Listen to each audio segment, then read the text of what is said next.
luminous beings are we, not this crude matter.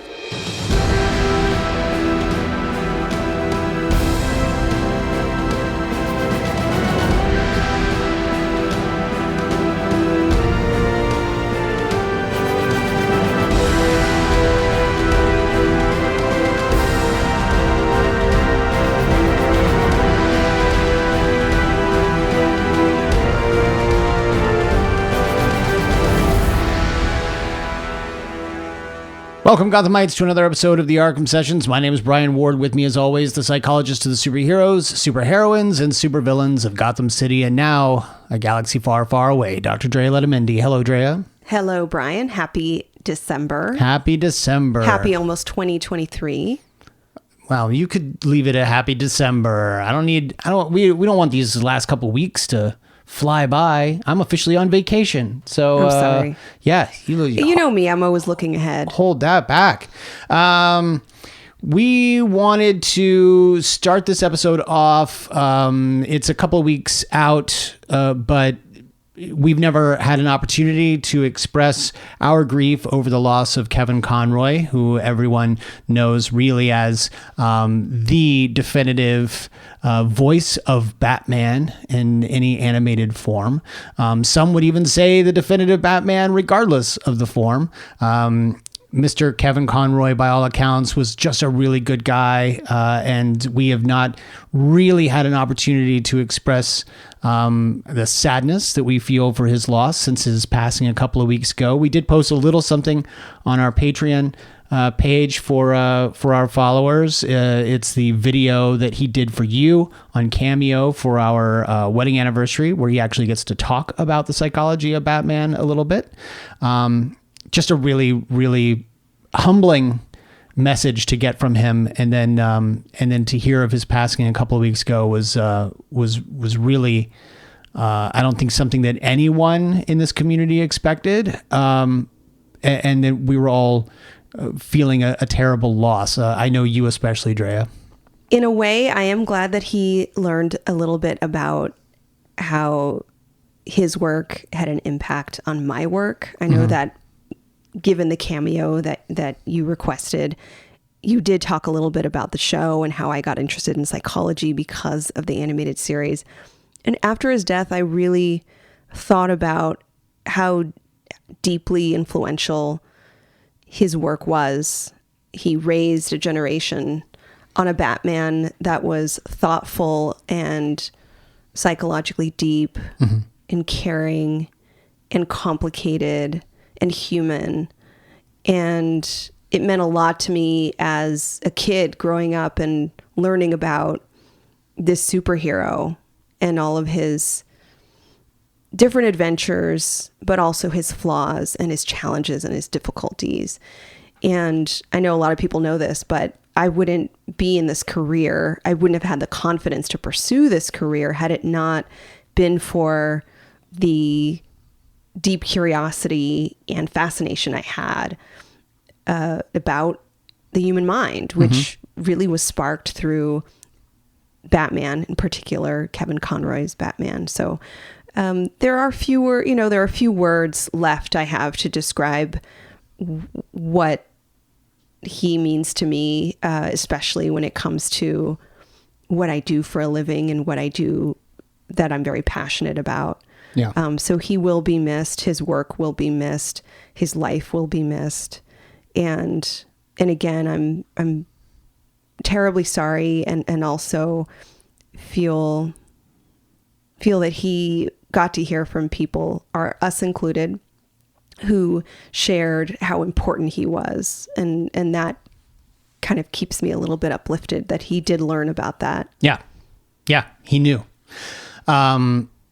It just makes me sad that we won't be able to go to a convention and see him at his table as he's taking pictures with fans or signing things. You and I had the pleasure of seeing him once at Comic-Con Revolution, if I remember correctly. We got to go and take a photo with him and Lauren Lester right before we had to go host a panel of our own. We didn't even know if we'd be able to get through the line fast enough, but we couldn't pass up the opportunity. So we still have that photo hanging right there in our studio. And it's a great joy to see it there. Speaking of Comic-Con Revolution, coincidentally, you and I just announced this week that will be the first convention we do of 2023. We'll do another convention before that. You think we'll do one before? Yeah, for sure. We'll do WonderCon. Oh yeah, WonderCon will be. WonderCon is like probably April. All right. Well, this is the first one that we're announcing. I'm sure we'll probably go to WonderCon. We don't have that one booked yet, but Comic-Con Revolution was quick to book us. Okay, fine. So we're officially locked in to Comic-Con Revolution. Comic-Con Revolution. No one else has locked us in, so right. I can agree on that. Don't worry, folks. That'll be in late-ish May, so you got time to get your tickets. But we're cooking up some pretty cool stuff, I think. We'll be there for a day hosting panels and maybe doing a signing. But stay tuned for more information on that. Also, since the last time we had an episode, Drea, you've made a couple of appearances on some podcasts. I can think of 3 off the top of my head. I've done a few, and interestingly, they're all about the same thing, I think. Please, folks, if you have a chance, check out Views from the 616. It's a very fun podcast that is both on YouTube and wherever you listen to podcasts. So there's a video component. It's so much fun to be on their show. Views from the 616. Last time I was on their show, I talked about Andor, and I really delved into the sociopolitical, class-related struggles and challenges that Cassian Andor represents. So that was super, super fun. And in a previous episode, I talked about Wakanda Forever. Mm-hmm. And, again, just being able to have a full hour, if not a little bit longer, to talk about the nuances of the characters in that movie. In particular, Namor, who is new to many people in the kind of the mainstream media. They're introduced to this character who is sort of an anti-hero, I'd say, in the film. Anyway, those were fun conversations. Check those out. I also had the pleasure of having a very fascinating conversation, again, about Andor, but the whole series of Andor with Fanbase Press. And finally, I was on the Whirl Girls, which is a super fun podcast. That's one you've done before, I believe. Uh-huh. Mm-hmm. Yep. We talked about the impact of social media on our mental health. And I can only imagine that that's an interesting conversation to listen to, given how some people are doing better because of social media and some people might be doing worse because of social media. There isn't a simple answer. Yeah. We spend about 11 hours in front of a screen on average a day, which is quite a significant amount of time, assuming you're sleeping 6 to 8 hours a night. And occasionally I might wake up in the middle of the night and log onto my phone. I'll just see what's happening at 3 o'clock in the morning. So almost a half of your day is spent in front of a screen. And much more than that, given that you're sleeping 6 to 8 hours a night. Mm-hmm. So it's pretty significant. When it comes to social media, we spend about 2 to 5 hours a day on some kind of social media platform, some kind of interactive social platform like Twitter or Instagram or Facebook, or again, one of these sites that involves interacting, liking, retweeting, following. And all that time does have an impact on our mental well-being. So check it out. It was a fun conversation, but also probably very educational.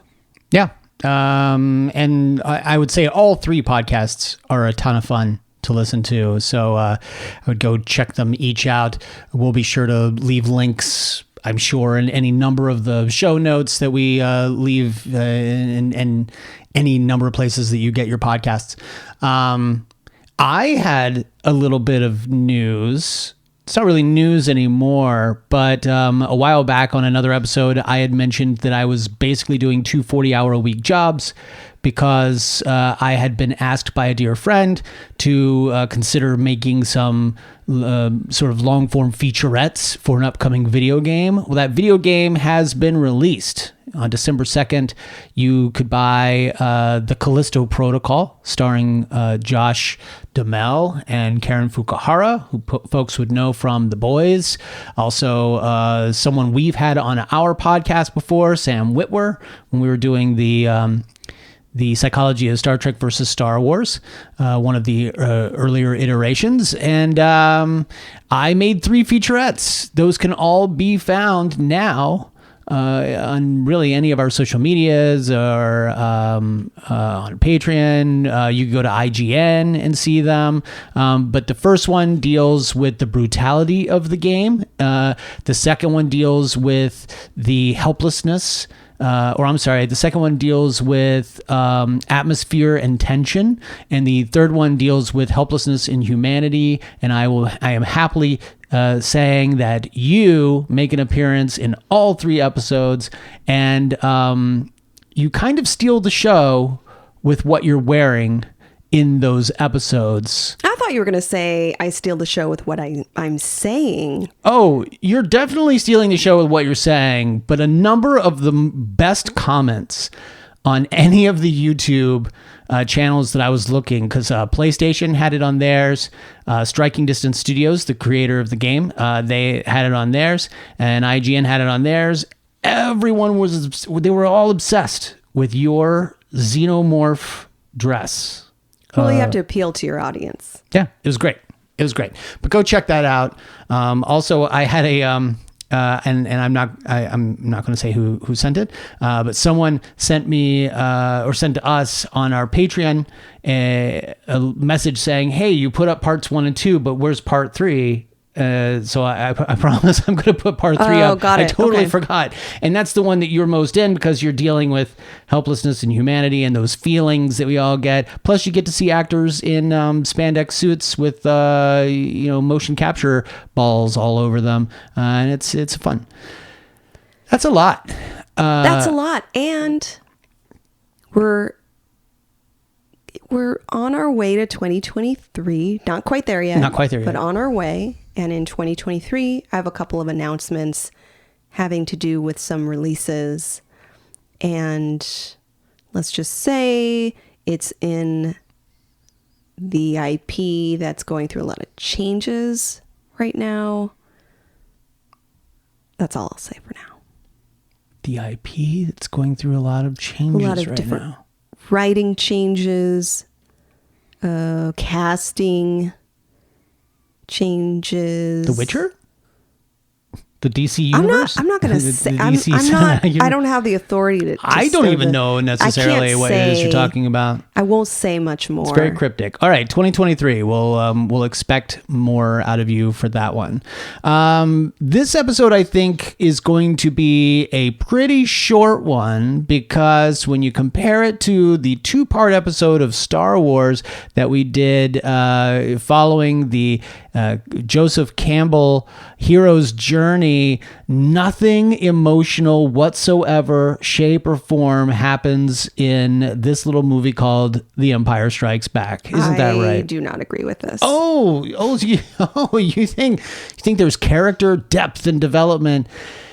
Yeah, I think it might be one of the most in-depth character movies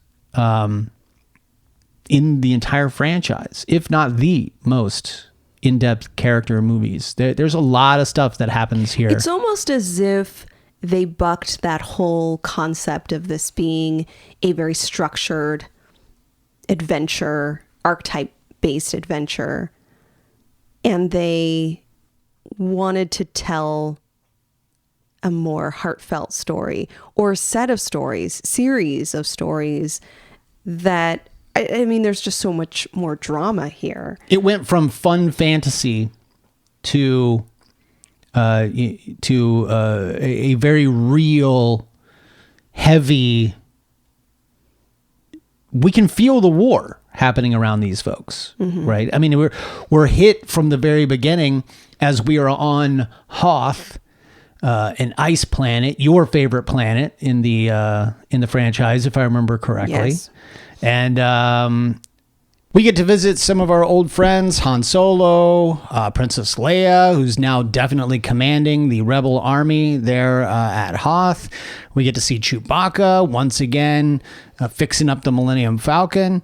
Luke is missing-ish. Like he's not part of the group in the beginning. He is riding the snowy hills of Hoth on his Tauntaun, gets knocked down by a Wampa. Lots of deadly stuff happening there. Ends up getting a cryptic message from our old wizard friend, mentor, Obi-Wan Kenobi, telling him to go to the Dagobah system to meet Master Yoda so that he can resume his training. So clearly, Obi-Wan knows enough to know, I didn't teach you enough. You are clearly You failing. You spent 5 minutes in the little entertainment area of the Millennium Falcon training for lightsabers, and that's really all we ever saw. So he acknowledges, I didn't teach you everything. Go find Master Yoda. He taught me. And so after a skirmish with the Empire, our heroes all take off in separate directions. Most of them not R2D2, C-3PO, Leia, Chewbacca, Han Solo, they all fly off in the Millennium Falcon in one direction. Luke and R2D2 go off into another direction to go find this mysterious Yoda character. And from that point on, I would say we have already entered a much darker movie than the first one, because our group has separated. We separated the party, as you would say in Dungeons and Dragons. Idea. Not a good idea. Well, if the first film was about bringing them together and having them learn about what it's like to protect one another, to work together, to be connected, this film is definitely about separation and the disconnection of the characters. Mm-hmm. There's so much there among or around the theme of kind of falling into pieces in terms of the characters falling apart and falling out of each other's proximity, not being near one another, but also in terms of the separation of actual parts of oneself, the cutting off, the laceration of Luke's hand, C-3PO literally being in pieces, the actual kind of disintegration of the person. So there's so much kind of falling apart. Han No. Boba Fett was told no disintegration. No disintegration. Well, Han being intact physically, but he's not conscious. So losing his mind. There's that piece about when you're frozen in carbonite, you're not aware. You're not self-aware. You're not conscious. So there's that separation from consciousness and intelligence and wisdom and knowing. But then we're also breaking up other things, like there's a deep friendship between Han and a character we were introduced to in this movie, Lando Calrissian. Apparently they're old time buddies. That relationship has disintegrated by the end of the movie as well. There are three major characters that I can think of that we are introduced to in The Empire Strikes Back. Yoda, Lando Calrissian, and the Emperor. I'm so glad. I thought you were going to say Boba Fett, and I was like, please don't. Like, I get it. We meet him. He's a major character. He's Drea. not a major character, or like you might as well say Dengar or whoever that other guy was. So if we're talking about this movie in context with the other trilogy, the prequel trilogy, obviously we know who Palpatine becomes. We know that he becomes the Emperor. He kind of becomes the Emperor at the end of Revenge of the Sith, but he was completely ignored in Rogue One, completely ignored in Star Wars, and now to audiences who grew up in 1980, this would have been their first image of the Emperor. Mm-hmm. You know, this idea that Darth Vader, the big bad of this franchise up to this point, is not the big bad. There's a bigger bad above him, giving him orders, telling him what to do. And that's a big deal for audiences. I know that you've had a significant amount of experience talking about parasocial relationships and whatnot.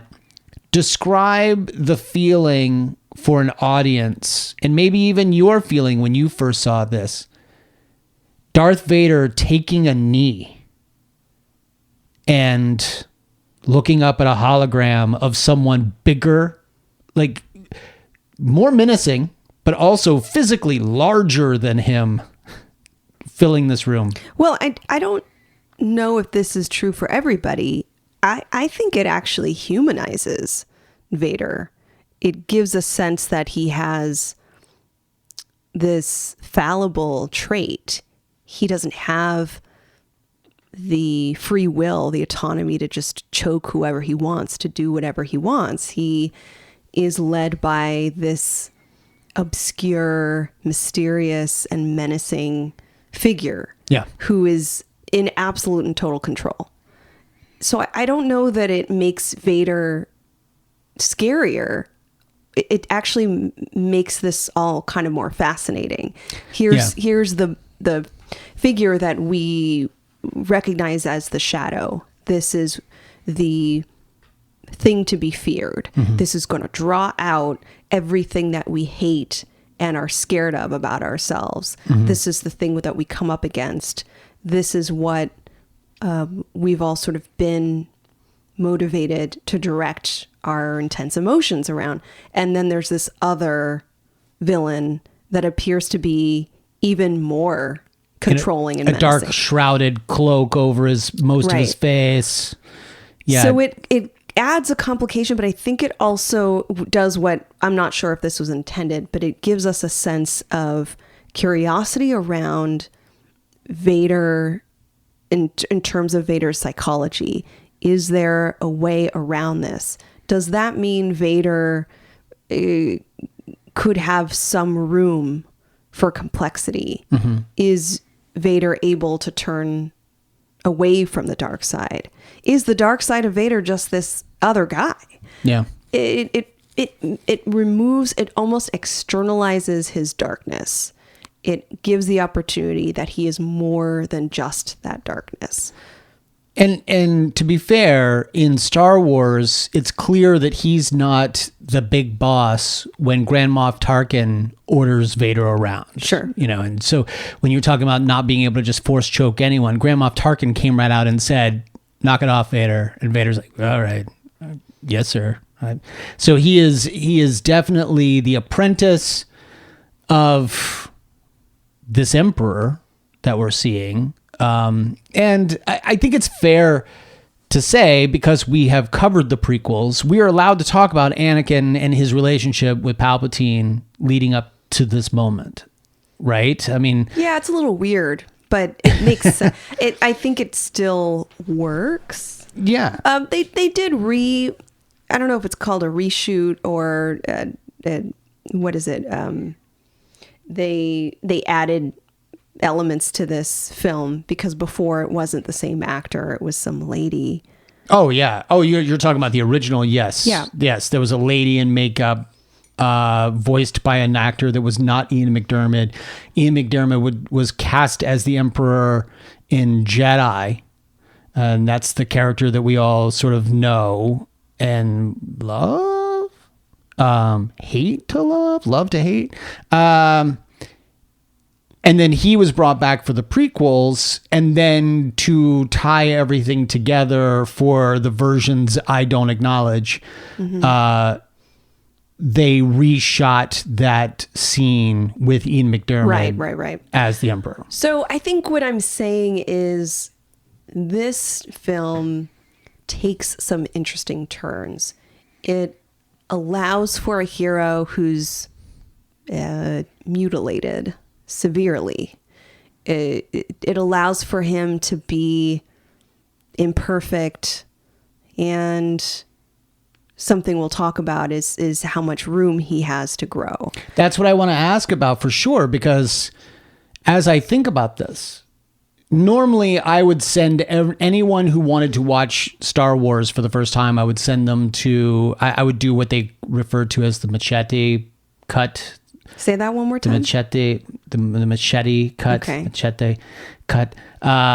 It would be Star Wars, Empire, then you go back to 1, 2, and 3, so that it becomes, after he reveals that he's his father, it becomes a flashback got it. for Okay. 1, 2, 3. Right. Then we go to Jedi. Got it. But in this particular case, as we've always preached, we have to start at the beginning and work our way through so that we could see the evolution of the characters. Talk a little bit about the character that we've always known as Anakin Skywalker, who is sort of a little impulsive, impetuous, well, it makes snotty sense. kid who's now a complete subordinate. Right. It sort of makes sense. I wouldn't say complete I mean, subordinate. he straight up kneels. No, but and he has the permission to engage in some, I'd say some behaviors that are driven by negative emotions, intense things, fear, anger, rage, jealousy, sure. resentment. So what I'm saying is yes, this relationship is a weird power dynamic, but I think the benefit to him is that, one, he survives, because remember, he almost dies on Mustafar. So he has this post-traumatic mindset of, now it's about survivorship. and could have almost died at the end of Star Wars when he got shot, but miraculously didn't blow up like all the other No, he just spun TIE away fighters. He into just space. hit a wall and then spun off into space. That might be the Force.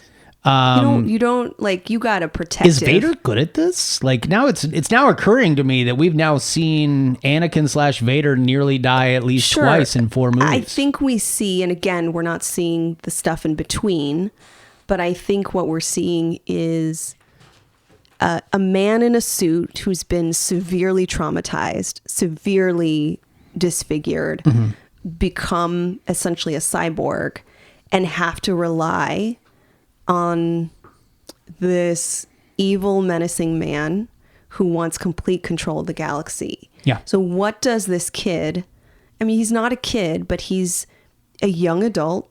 He has yet to self-actualize. I don't know that he believes that this is the whole person he's meant to be or wants to be. But I will say how he benefits, like, if anyone's like, why is he doing any of this? One, the Emperor can kill him, but he benefits from having the full permission to act out and essentially differentiate these feelings that he's been holding on to, that was caused by all of these previous events, the losses he's experienced, the things taken away from him, the promise that you can be this master Jedi, and then people failing you, not believing in you, not giving you those opportunities.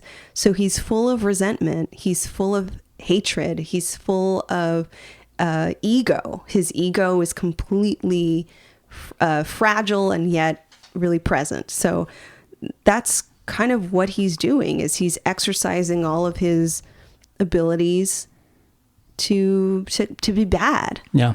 I'm literally just. You're laughing. I'm only laughing because Why are you laughing? I'm only laughing because you said basically the promise of becoming a Jedi Master, only to not allow that to happen. And earlier today, as we're talking about social media, I saw a meme that I thought was hilarious. It was the little boy during Order 66, and he's like, Master Skywalker, what are we to do now? And then you see an image of Mace Windu, and he's like, who did you call Master? And then the next frame is the shot of the lightsaber next to the kid, but it's purple, as if to suggest that Mace Windu doesn't like that the kid called Anakin Master Skywalker, because he's not a master. He was never given. He never was. He was never given. He never was. But And in the movie, that's the hill he's gonna die on. kid says, He does say that. Master Skywalker.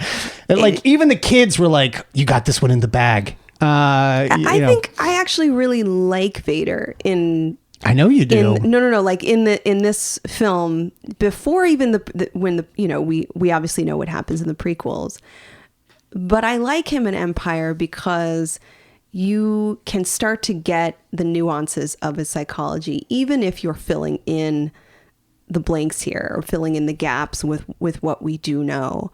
So he can become a little bit more complex, knowing that he's underdeveloped, that he's full of these emotions, that he's still being controlled. Out of all of this, after everything that was done, it's still, after those space hippies did him dirty, it's this other guy saying, you have to do X, Y, and Z to Who are the space hippies? They're the Jedi. Which ones are there? Okay, I was just trying to figure out who the space who else hippies would they were. be? Okay, all right. So you believe in this group of people who say they will liberate you, and they destroy you.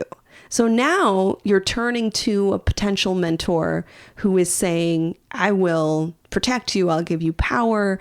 You'll run your sector of the galaxy. I'm not quite sure how that's going to work. But everything Palpatine is giving him permission to do, it's still a permission. Like, he's not doing anything that would be outside of the realm of something that Palpatine wants to have happen. Totally. Until the end of the movie. Which is why this is still a tragedy for him. Mm-hmm. Out of all the power you're granted, of all the things you can blow up and the menace you can be, you still are not free. You still can't find out who you are.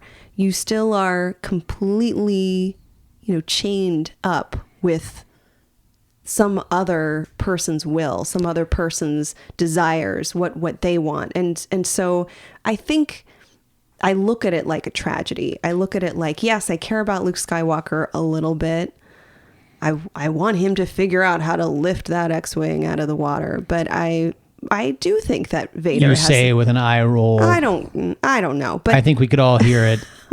I mean, you're right. But I want to ask about Vader. Since we're talking about Vader, let's blow this up and let's just go ahead and give the spoiler. Vader's Luke's father. All right, we got that one taken care of. We find that out at the end. Now, what's interesting about Vader, since we're talking about his power dynamic with the Emperor, at the end of the movie, and I've got a piece of audio here that I want to play. Vader specifically tries to lure his son Luke over to the dark side.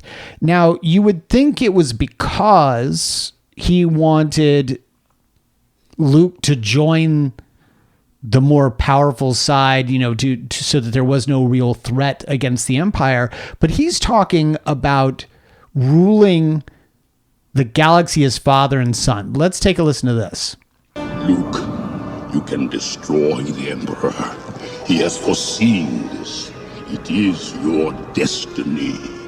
Join me, and together we can rule the galaxy as father and son. Already, at the end of this movie, Vader is plotting an escape strategy from Palpatine. Like Right. Vader's basically like, we're going to kill that guy. And then you and I are going to take over because we will be the most powerful beings in the universe. So what I find interesting is that, And wouldn't you do the same? Like, I don't question. wouldn't I do the same? Like, Would I? Would you? I think it's Maybe. a reasonable idea. Sure. But what I find interesting is I'm like a major Vader apologist right now. No, you are. Well, you are. But you're also talking about, and it lends credence to your earlier statement that it makes him human. Like he's not just a robot. He is not just going with the orders of his supreme ruler. He is literally plotting a way out. So even Vader at this point in time is seeing that the relationship he has with his mentor is not a good one. You know, like he's not happy here. What's interesting is in Revenge of the Sith, it became very clear that he signed his life away to Palpatine the moment he decided to help him against Mace Windu. Like he had to make a choice.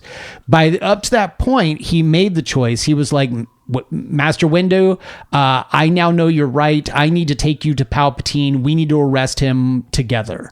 And then when Mace was like, I'm going to kill him, that's when the uber Jedi values of no, we don't do that kicked in. And then he saw Mace as the bad guy and decided to help out Palpatine. But at that moment, he signed his life over to Palpatine. He was like, okay. It's almost as if he has to kind of live his life right now justifying the choices he made. Because he did some pretty bold things. He did things that are completely irreversible and you cannot come back from that. Yeah. Can you? We'll find out in the next movie. But I think answering to this is recognizing that he had to kind of go all in with this guy. Sure, but now we see at the end of this movie, he's not really all in. Like he is plotting. He sees a way out. Yeah, the potential dismantling of the Emperor's rule, and instead he and Luke Skywalker are going to rule together as father and son, which I find fascinating. And you're right, it adds an entirely different dimension to this particular character that we never saw in the first movie. Do you think that scene, the one we just heard, Luke is hanging on without one hand to his for his life, and this gloved hand reaches out to him, this faceless figure who Luke has seen in his literal nightmares. I think for Luke, I mean, this is a huge moment for Luke. The idea about this is the seduction of giving in to whatever the shadow is. Now, quite literally for Luke, it would be power. It would be, remember, this is the kid that was living that ordinary life and complained about how it was slowly killing him. Well, his whole dream has come crashing down because he believed that his father was a hero fighting in the Clone Wars as a pilot and was clearly killed there, only to find out that his father became one of the ultimate bad guys. Like his entire reality has just come crashing down in this moment, which is why we hear that it can't be true. No, like this is and that reaction. Like, I think I give a lot of credit to Mark Hamill, who I think is coming into this film, which maybe we need to say. He's coming into this film after going through a lot himself in his personal life. You're talking about Mark Hamill or Luke Skywalker? Mark Hamill. Oh, got it. I think it's so interesting. And I think his rise to stardom, the car crash. Yeah. And I think folks know at the beginning of filming, he's still recovering from this crash that almost killed him. He's put through an attack in that Wampa cave. He's put through almost freezing to death, having to be stuffed into the Tauntaun. The Tauntaun. I was looking for words there. And by the way, now we're talking about Luke Skywalker. We're not talking about Mark Hamill yes, anymore. no, of course. Mark Hamill's traumas are different. No. Mark Hamill comes into this story as Luke, and now Luke. I'm not saying Luke didn't face adversity before this, but these are tests beyond anything he's ever had. Our farm boy has never been stuffed into a Tauntaun before. He's on an ice planet, which is the opposite of what he's ever known. Yeah. He's alone. He's going through all these different trials before he's even had his training. And here he is now at the end of this film with this antagonist, the person who he's been visualizing and understanding as someone who represents evil, is now saying, "You're my son." And that is like, the equivalent of the call coming from inside the house, right?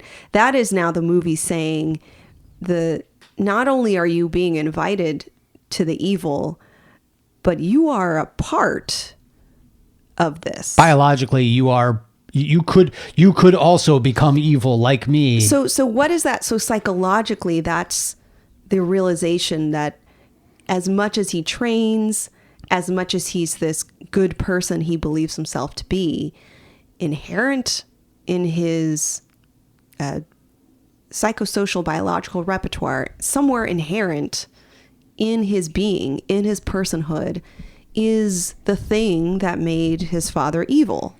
Could I ask you a question? This is a very serious question, by the way. So anyone who needs a trigger warning, I'll go ahead and give it to you. Okay.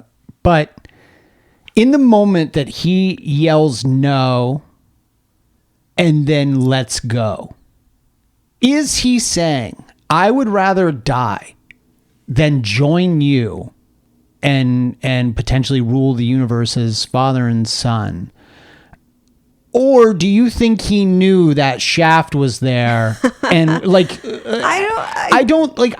get to me, the gravity of the scene, no pun intended, is everything I've ever believed has come crashing down. Yeah. And now I just can't go on from here. I believe, and it might be open to interpretation, I don't think he thought there was something he was going to land on. I felt as though this was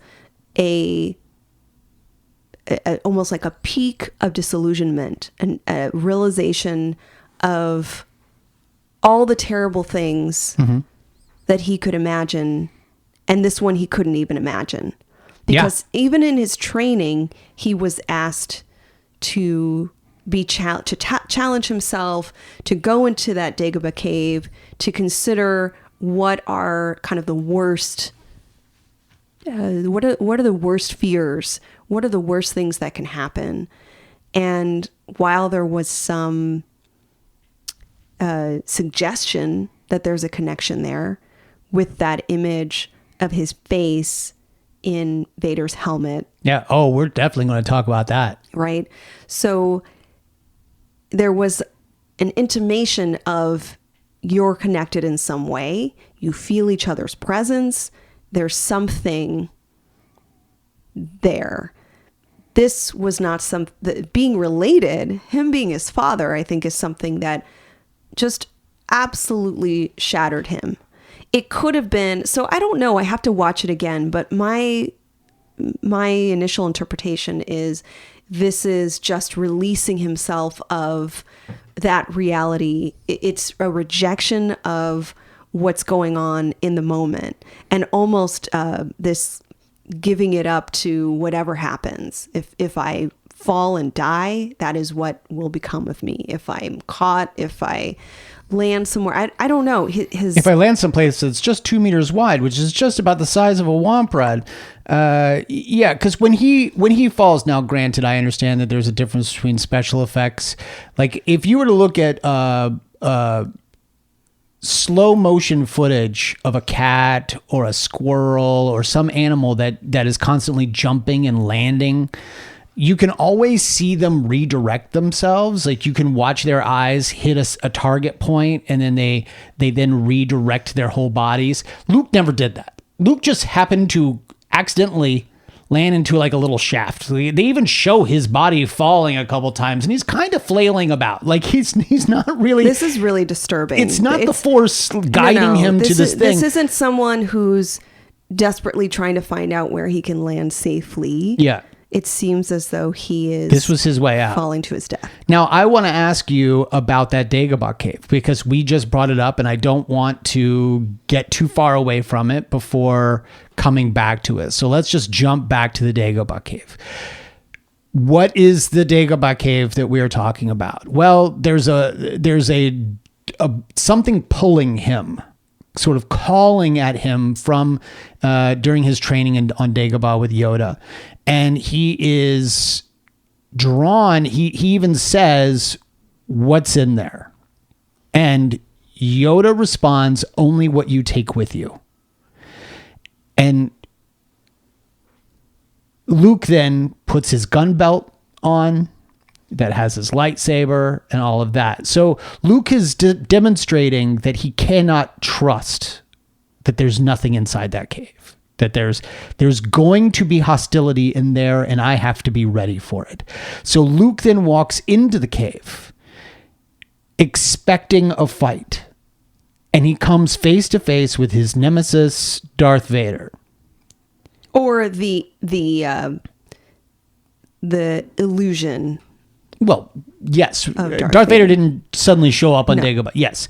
There is a Darth Vader figure there in front of him. The two of them get into a little bit of a lightsaber duel that ends with Luke decapitating Vader, and that Vader mask exploding, and we see Luke Skywalker's face underneath, which to me was always the point of the cave. You are only fighting yourself. The darkest thing you can come up against is you. You have to let this hate go. You have to let the darkness go.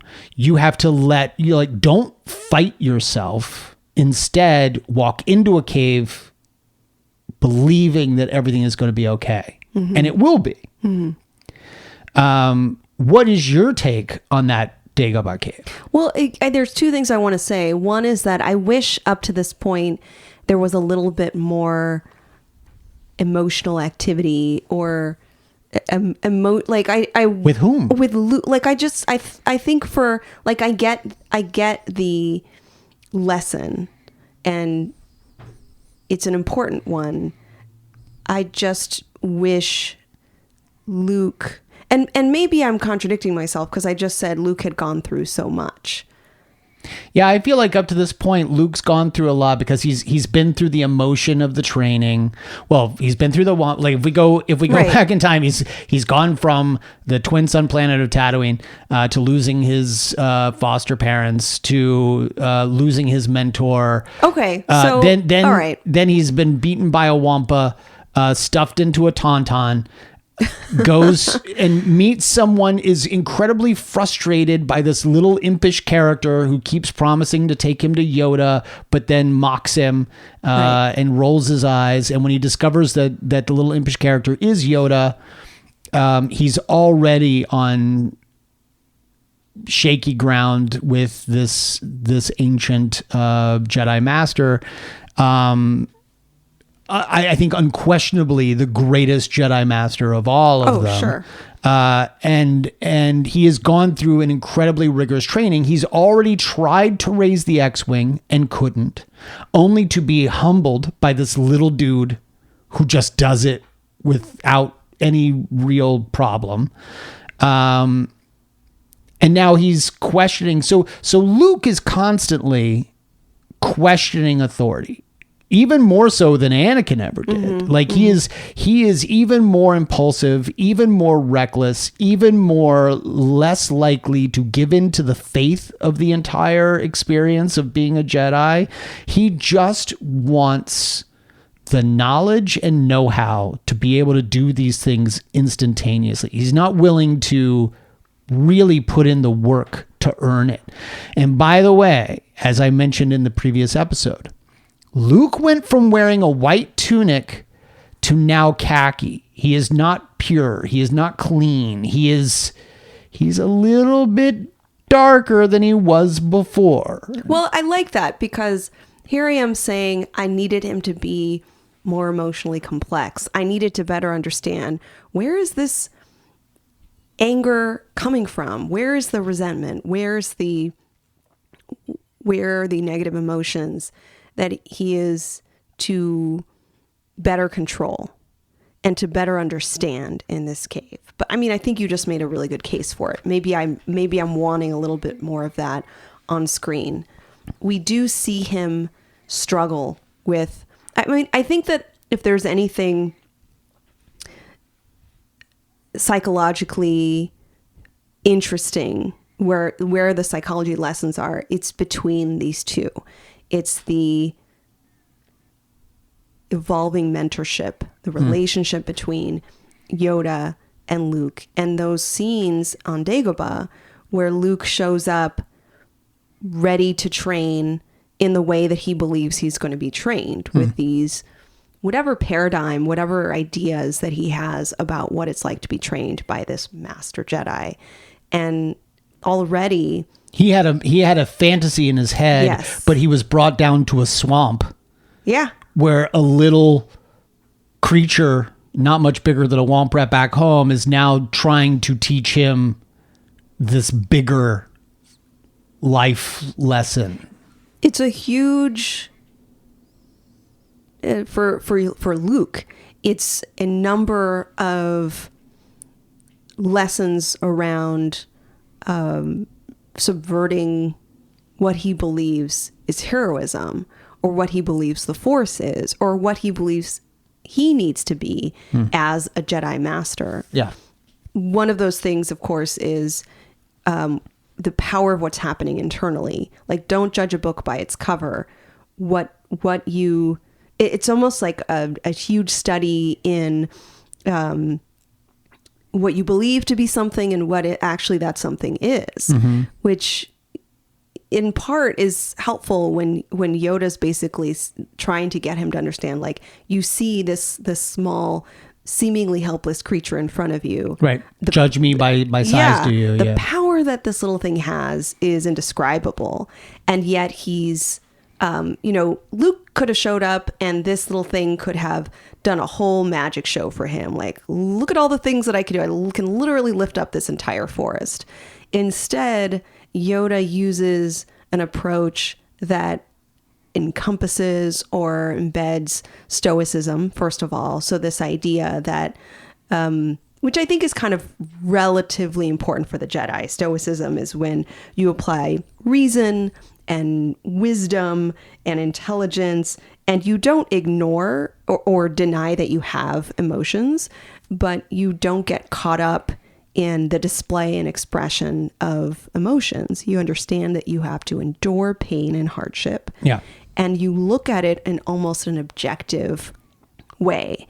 And psychologists appreciate stoicism around the value of this philosophy for resilience. That if we get too caught up, especially in anger, rage, fear, intense negative emotions, we can get immersed and let those emotions control us. I believe the term you're looking for is anger leads to hate. Right? Hate leads to suffering. Yes. That's the importance of stoicism. Yeah. Having said that, and this is for another show, some parts of Jedi emotional functioning or Jedi emotional philosophy can be unhelpful. And we'll get to this when we talk about Kylo Ren. So put a pause on that. Put a pause on that. But what I'd like to frame here is that for Luke, he needed to learn from Yoda the importance of stoicism, specific to, you will have these emotions. You cannot get lost in the experience, the display, the expression, the catastrophe of the emotion, because you will lose yourself. You have to overcome being human. You literally have to be above the humanity of this in order to learn from it. The thing that I appreciate about Stoicism is the learning aspect, that you're constantly applying wisdom and learning from that. It is, it's kind of given a bad rap, but I think there's something special and helpful about the idea that you're constantly learning. You're not perfect. The other piece that I think Yoda is exemplifying here is almost like a therapeutic relationship. Like, he's using this kind of older, wiser, but calm figure who's listening to Luke. Yoda knows that he has a lot of information he can share, and he can sit there like a therapist might do and say, well, you've had trauma and you don't believe in yourself, and you let your fears get a hold of you. Instead of all that exposition, which some very directive therapists might do, and I do this sometimes when I need to. Instead of doing that, he takes a very humanistic approach. And one of the very well-known psychologists that comes to mind is Carl Rogers. Carl Rogers is known as basically the founder of, or one of the founders of, humanistic psychology, but is also known for Rogerian Therapy. What is that? Rogerian Therapy is a non-directive, empathy-based therapy that puts the therapist in the seat in front of you, where the therapist is present. It's not like you don't see them. You're on a couch, they're behind you. Like, the therapist is in the room, providing a lot of support and space, but they are not bombarding you with questions and explanations and reasoning. They're letting the client kind of be the center of the conversation. It's sometimes called client-centered therapy. So the client is perhaps coming in with lots of questions, but they end up doing some of that emotional work simply by being in a space with a therapist, and the therapist affirming them and leading them toward their conclusions, but not solving it for the client, which is similar to the cave. Yeah. Which is like, you'll only face what you take in there with you. I need you to now understand what this means.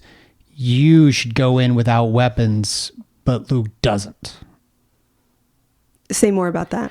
Well, if you're leading them down a path, but you want them to ultimately be the ones who figure out what they should and shouldn't do, then that's exactly what Yoda told them. Or that's exactly what Yoda told him, was that, hey, look, you can go in there. You don't need anything. Well, you need you. Well, yes. Yeah. Well, you can't go in there without right. being you. Well, you don't need to rely on weapons or tools. Right. He's saying it's only what you take. So like, and I find myself wondering, and I've always wondered this, did Yoda lead him to that cave so that Luke would face this test now? Or was that meant to actually come a little bit later, but Luke was just constantly drawn by the cave? Like, did Yoda give him all the training he needed, or was this a test that was in this moment judging the progress that he had made? Because remember, the very first test that Yoda even gave Luke was the test of judging him by his size and by his, what seemed like his goofiness. Like, oh, I'm goofy. I'm a little creature that's just, I'm trying to steal your food. I'm a little trickster froggy I'm beating thing. your droid with my stick. And I'm telling you, like he tried to upset Luke, tried to frustrate him, tried to Right. put him on edge. Meanwhile, the whole point was, don't judge me because you have no idea who your opponent is. You do not know how great a Jedi I actually am. And so from the moment that they met, he was putting him through tests. Now, I wonder if the Dagobah test was meant for then, or if they just happened upon it and Luke insisted on Well, going if in. I were Yoda, I'd believe that the Dagobah cave, Which to me is the Kobayashi Maru. Sure. Like the Dagobah cave and the Kobayashi Maru are the same. It's the real Yes. test. Yeah. I'd say that Yoda would understand that the cave would appear when it's time. Oh, you mean like the cave just... Well, I mean, it's always there, but Because Luke just did a whole run through the forest and flipping over stumps and rocks, carrying Yoda on his back. And now he's like, what's in there? Like, was Yoda like, I really hope he gets tired right here so that he puts me down and then notices the cave. And like, this is nefarious stuff that by the way is not part of real Jedi training. Like, Yoda has never trained anyone on Dagobah all those before. little Padawans weren't about to get sent into their own version of Sure, but your Yoda worst has nightmare. never had a pupil on Dagobah before. Right. So he like had to make up all this stuff real quick because clearly Obi-Wan told him it was coming. He was coming because later when he's like, ugh, he's the worst, Obi-Wan. And then Obi-Wan shows up and is like, wasn't I the worst? And he's like, like Yoda had to put this whole planet together to be a new Jedi temple. Again, if I'm going with my understanding of Yoda as a very wise, accomplished, and Yes. client-centered, person-centered, humanistic mentor, he would not design and structure everything. The idea, if we look at these training sessions as therapy sessions or as some kind of developmental experience that where Luke is the learner and Yoda, of course, is the teacher or the trainer, the idea that I think I would describe to the idea that Yoda is letting Luke kind of be the driver of the pace of the various trials and tests. And the thing about this, if anyone is worried about this kind of therapy, we're like, well, gosh, shouldn't the therapist be way Well, I was about to ask you about directive that. Let me ask you this question, and I think you're sort of going in this direction, and I'd like you to, and if not, answer my question and go into your Sure. direction. If we look at Yoda as a therapist, is he a good therapist? Like, do you see a good, like, is he doing it right? Or is he doing some things that you would be like, maybe don't do that? I think that for the most part, he is being a good therapist. A good therapist, and again, like, we understand there's different modalities and styles. By the way, I'm a little bit more directive. I tend to give much more guidance, point out my observations, point out patterns, point out dynamics, So point sort of out like emotions. Yoda at the end when Luke is leaving him and Yoda's like, you're not ready. This has happened. This like, has happened. that's Like, probably more you me. shouldn't go. He's probably using a combination of things, but where I was going is that I don't want to say whether someone's a good or bad therapist is sort of a hard thing to say because you have to take into account the different modalities and styles they're using. And if the question is he a good Rogerian therapist, I'd say probably yes. I'd also say, to answer the question more generally, the idea of a good therapist universally is someone, first, of course, do no harm. Yeah. Mm-hmm. You're asking me. I didn't take any. Do no harm. I'm not. I don't know. Okay. Is that definitely do no harm? That's like the Okay. top thing. And then in most relationships, in most conditions, you are there to provide a space of growth, development, self-awareness, emotional connection. There are a number of different goals that you might have, but the bottom line is the self-development, self-actualization of the client. And I'd say Yoda is succeeding here in getting Luke not to be so fixated on what should be, how he should be, who he should be. Get out of the ideal. Get out of the shoulds and woulds. Who are you really? What are those emotions that are really present in you? What are those fears that are going to manifest in that cave? Yoda probably didn't even know what was going to come out. Yoda doesn't know what's in that cave. Yeah, because it's only what you take with you. Right. Luke is the only know. Luke, it's a Rorschach test, right? Luke is going to project his innermost fears and anxieties into the darkness. So in a way, the role of the therapist is to elicit in a safe and learnable way those reactions. That's interesting. So you just equated the Dagobah cave to a Rorschach test. So that's Luke being It's like everything. So that's Luke being like, what is that? And then Yoda being like, what do you see? That's exactly what you went tell on. me. But it's What a Rorschach test. It's an exposure session because he really in vivo is having to fight Vader. It's a bit of a psychodynamic element there with him battling any urges, anything that's sort of deep in his unconscious or subconscious rather. But I think that there's something that is in those sessions with Yoda. Clearly the outcome is supposed to be Luke moves from being unsure about himself to better understanding, better closing that gap, which we would use the word congruence.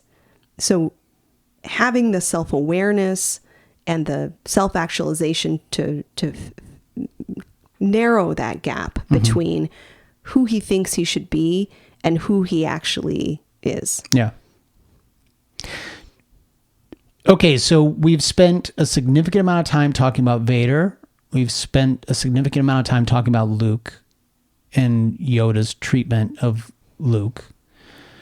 Let's touch a little bit on those other characters that we met in Star Wars and have continued. I want to ask a little bit about Leia, because Leia, this is something that I'm curious about, and I'd love to get your take on it. Leia watched her planet be destroyed. She watched Alderaan be wiped out. Her family, her friends, everyone she knows gone. We've never seen her grieve for Alderaan. I find myself wondering, do you think that happened between the time that it happened and the time that Luke showed up in a short stormtrooper's outfit? Or do you think that she is pushing forward? Like, is the mission the thing now, and that she'll grieve later? Because she is all business in Empire from the very beginning, when she is roaming the corridors and she has feelings for Han, but she doesn't want to tell Han she has feelings. She's almost pushing all of her feelings aside so that she can become a brilliant general. Do you think that she has processed the loss of Alderaan, or do you think that the rebellion is in some way a substitute for what she's lost? It seems like it's the latter. It seems as though, well, I mean, look, there's no crying in the revolution. Like it's almost like people cannot afford to grieve properly. Yeah. And there may be some, which Andor has taught, like, for sure. He came right out and said it in Rogue One. What did he say in Rogue One? Don't make me play the audio, but he basically made it like, hey, we're going to do some stuff, and we just kind of have to put all of our emotions about that stuff aside, because what we're doing is for the better good of civilization going forward. That's exactly what he said, almost pretty much word by word. Pretty much, yeah.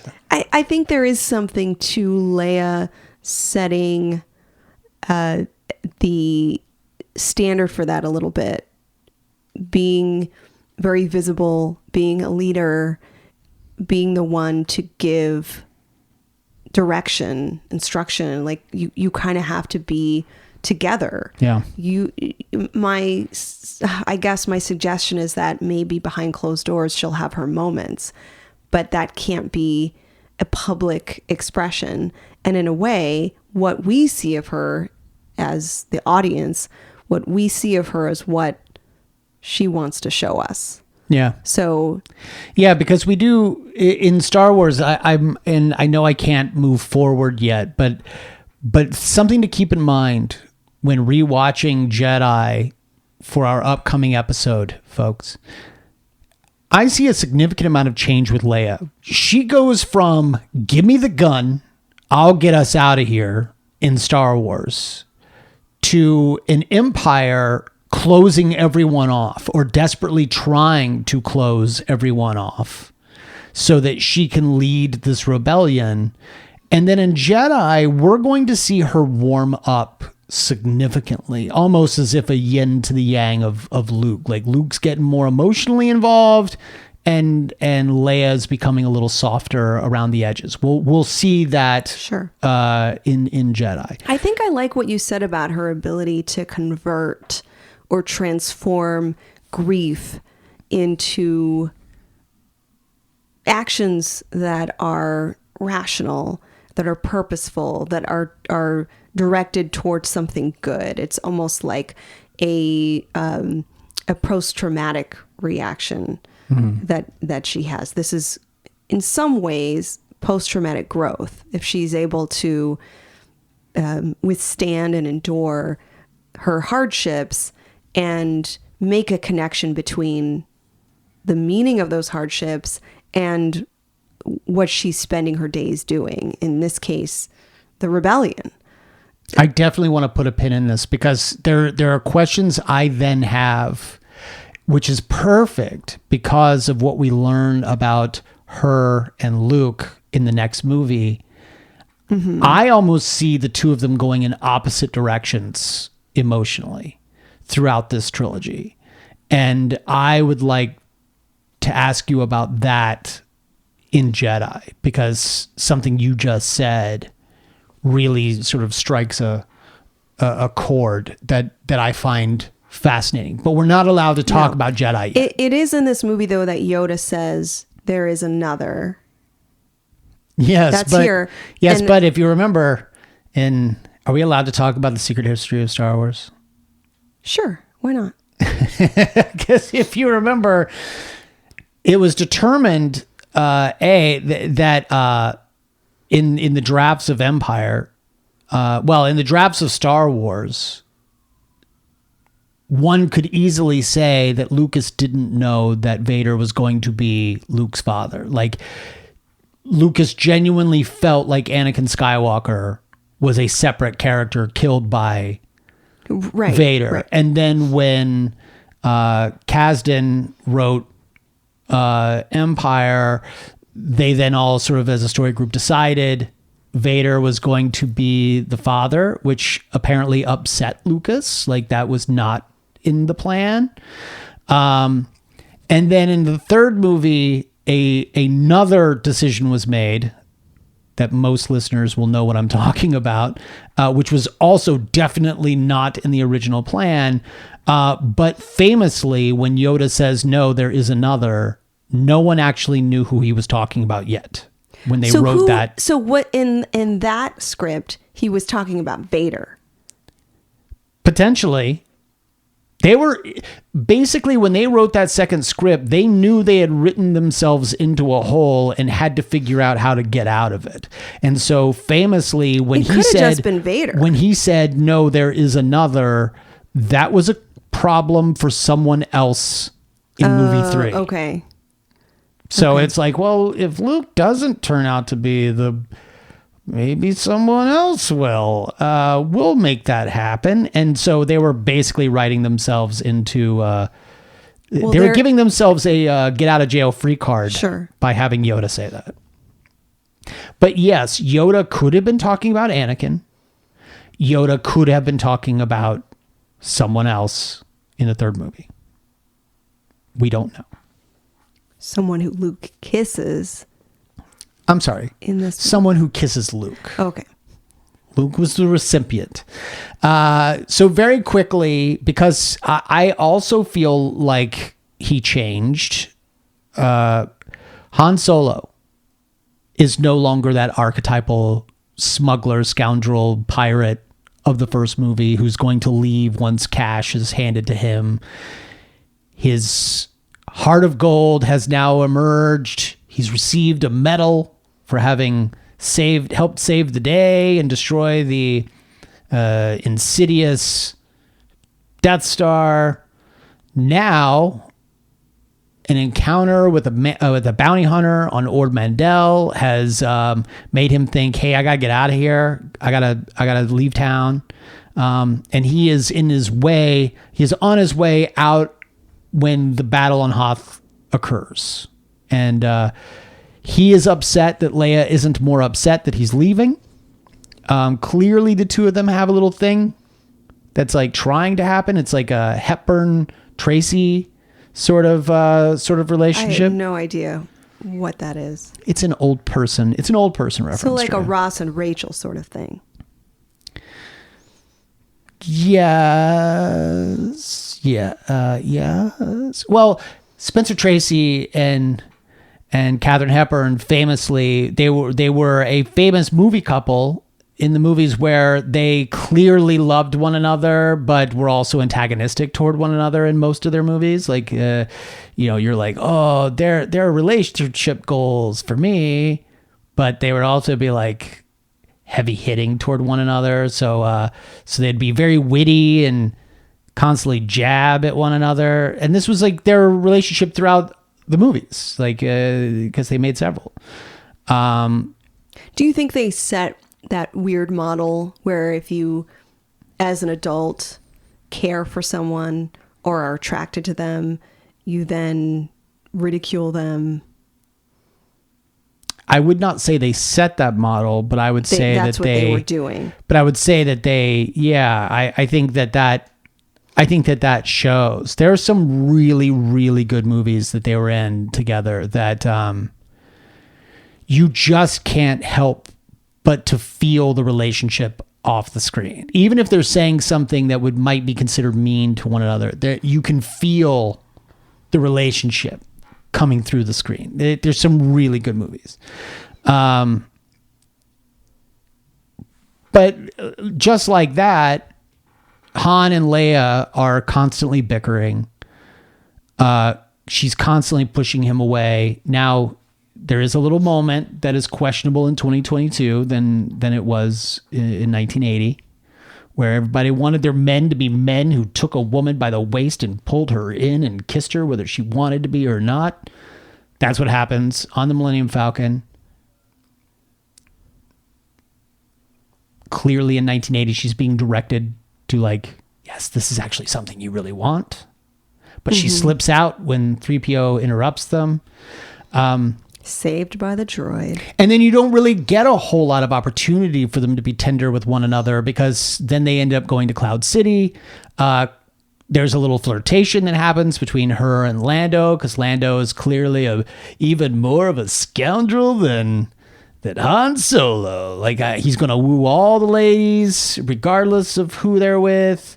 And he gives her some nice clothes. And then Leia and Han are separated when the Empire comes in, captures him, tortures him for no good reason, because as we know, famously, they didn't even ask him any questions. So they were just in it to torture him.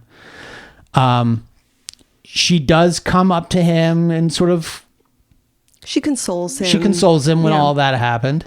And then at the end, she tells him straight up that she loves him right before he is put into the carbonite chamber and sealed. Harrison Ford famously wanted to die in this movie. Did not want to come back for Jedi. He felt like Han Solo's arc had been expended, that this was a two-dimensional character, not a whole lot there worth exploring in a third movie. And then sadly in the third movie, they basically put him in there with a bunch of teddy bears, which is unfortunate. But famously, Lucas was like, no, he doesn't die here. You're coming back for a third one. But I want to get your take on the two of them. I want to get your take on Han Solo. Like, have you seen any real difference, or do we need to wait for the third movie before we really get his just the fact arc? that he goes out into one of the deadliest blizzards to save his best friend is a huge, knowing that he huge could thing. die. He straight up says it in the beginning. Like when in the beginning, when the guy's like, you're going to freeze out there. And then Han Solo's like, then I'll see you in hell. Like, yeah, I could very well die out there tonight. Well, I'm for going. one, you don't tell Han Solo not to do something. Well, you don't tell him the odds. Yeah, that's true. You shouldn't tell him the odds. But you shouldn't tell him to do or not do something because that's his pet peeve. Yeah. But it shows that he really, truly cares about his friends. And again, I think that the fact that this movie starts out with the risk of this group of friends falling apart at the seams in all ways. Like Luke is being separated. First, he's being separated and potentially could die. Then he's being separated to learn about space hippies. Space hippies. They are very violent people. I'm not sure why you call them space hippies. They claim to be peaceful people, but Right. in other words, so they're the Space Manson family. Luke is being gosh. Luke is being sent out to kind of, follow the path of the Jedi. Yeah. There's the rift. I think the romantic rift is sort of there. The idea that both of them having some kind of connection to Leia, and that being for a hot second like a little bit of a potential discord. And then again, the pieces are falling apart. Things are being fragmented, and what we knew to be whole, what we knew to be togetherness, is now completely ripped apart. Han Solo going into carbonite being one of the major beats here, where it's like one of your heroes, one of your adventurers is now frozen. And that's how the movie ends. Yeah. You've got Luke handless, getting a robot hand. Han is in carbonite. Vader is out there. And not even with them. Like, he's been taken away. He is gone. No, he's a prisoner, right? That's how they store their prisoners. This is just shambles. And this is how the movie ends. So it has this sense of like, is this reparative? Is this salvageable? How we're ending in the fray. But we're left with hope to some degree. What's interesting is the way that they've chosen to end the first couple of movies, because in the first movie, we end with our heroes all facing us and smiling with big shiny medals. And in this movie, we end with their backs to us, where they are looking out into space. Luke puts his hand over their shoulder. Like there's this moment of, well, there's hope here, but it's certainly not as happy as that other one where we all put on new clothes and it's clear got our that medals. It's clear that they are set now to repair and recover and try to find each other again. And by the way, there's a stroke of genius.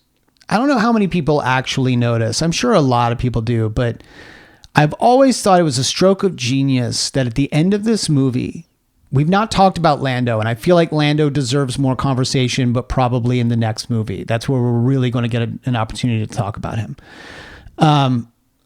Lando takes the Millennium Falcon and rescues Luke. They all get away. And then at the end of this movie, Lando and Chewbacca are getting into the cockpit. And they're like, don't worry, we're going to do some stuff. We'll let you know when everything is going according to plan, blah, blah, blah. And then they fly off. And that's what Luke and Leia are watching. They watch as the Millennium Falcon flies off. Lando's wearing Han's clothes. Because Lando had to get out of Cloud City really fast. He did not get to take any clothes with him. He is now literally wearing Han Solo's little khaki shirt and his black vest and his, like, everything from Star Wars. He is wearing that uniform again. Well, it almost sets up that he's the rogue that replaces Han. Like, that makes the most sense to me, that Harrison Ford has written out. And that Lando. So they're just going to make him wear his clothes. I don't know. Hey, look, I'm taking that very literally. Whatever you can find in Han's closet that fits you, just wear that for now. We'll get you your pretty capes and stuff later. Don't worry about it.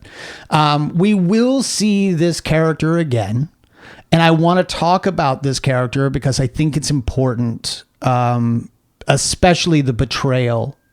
I think is incredibly important, but I also think it plays heavily into his character at the beginning of Jedi. So I think we should hold off on that. Also, our episode is running a little long. So I want to ask you, Drea, looking back at The Empire Strikes Back, A, is it still the greatest Star Wars movie of all time? I would say yes. B, what do you think of it? Do you feel like this gave you more of an opportunity to explore the characters and their emotions than its direct prequel? Well, I don't know that I need to say it's the best Star Wars movie. I'd say because it is. No one needs to say it. I don't know. I'd say I enjoy it more than I enjoy A New Hope because I think it fits my personality a little bit more. The harrowing nature of what they go through. Like, I don't really care if you're in a garbage chute. I care, but that's not exciting to me. I get that it's the first movie sort of falls under a more type of adventurous story with the rescuing and the escaping and all that. But this is Empire is a little bit more about the more drama, I guess, and more relatable drama. And maybe that's what makes more sense to me is like, okay, I get this a little bit more. I feel this a little bit more. I relate to it a little bit more. Mm-hmm. It draws up those feelings. What is it like when you discover something about yourself that is kind of scary for you or upsetting for you? Yeah.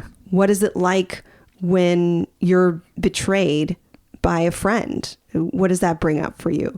What is it like when, you mentioned this, but wanting to just let go and fall into space. Like, this has a lot of serious content and themes, and I think it's all there. Yeah, I do too. I love this movie. And any day of the week you ask me to watch it, I'll probably happily put it in. Drea, why don't you tell the good folks where they can find you online? You can find me on my website, drdreapsychology.com, and on Twitter and Instagram at Arkham Asylum Doc, and on Hive and Mastodon at Dr. Drea. If folks are interested and they're wondering what is Rogerian Therapy or what does client-centered therapy look like, just Google Carl Rogers video or Carl Rogers Therapy, and he actually has these recorded parts of sessions done with real individuals. Like they know they're being recorded, but these are educational therapeutic videos meant for trainees and psychologists who are in their training years, I remember watching a ton of these in grad school, and you can actually find a lot of them online. It's just really fascinating. But here's why I'm saying this. He is this very calming older gentleman, just like white hair, thick glasses, just the calm. This is if you're watching him on YouTube. Because he wasn't always this way. Well, the younger he was he always white hair, calming glasses, and almost. Okay. I haven't seen videos of him much younger, but he's always had the same style. So you can actually see what he looks like, but also you can see how he employs this approach to be person-centered, to use empathy, to use what's called unconditional positive regard, which is how he kind of affirms the person in the seat in the chair in front of him. And you get, if you know Yoda and watch these videos, you can kind of see the parallels of somebody who is likely very, very wise and very intelligent and holding on to all this knowledge, but allows the client who is the learner to take up so much space and listen to them and let them be and know that what they're growing into is important and that the process is important. Right. So if you want to nerd out like I nerd out, look that up. Awesome. You can find me on Twitter at bward028. You can find me on Instagram at b_ward028. You can find me on Mastodon. I think I'm Brian Ward there. I don't even remember anymore. And on Hive, I'm back to bward028. Come join us both on Twitter at Arkham Sessions and on Instagram at The Arkham Sessions. Join us on Facebook. Email us at thearkhamsessions@gmail.com.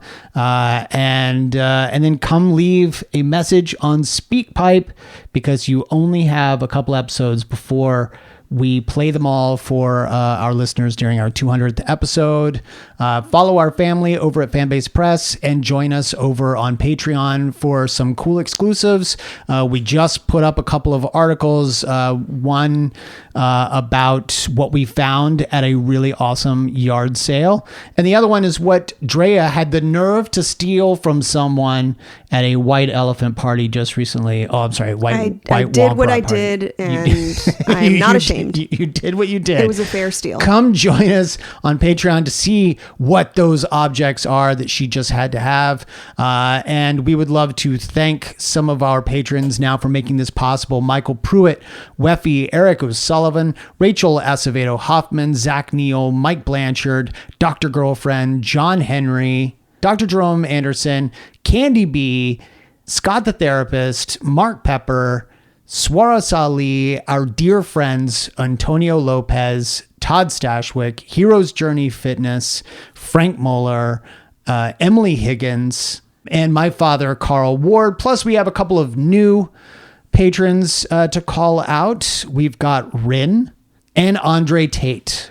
Thank you all very much for your patronage. We look forward to giving you all kinds of cool material here at the end of 2022 and starting in 2023. Until next time, I'm Brian Ward. I'm Dr. Drea Litamendi. And together we are The Arkham Sessions.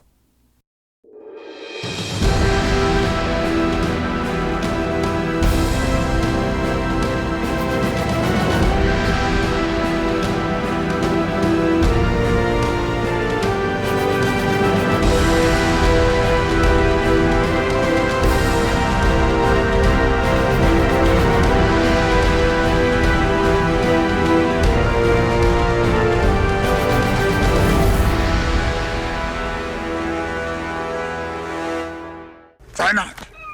Do. Or do not. There is no try.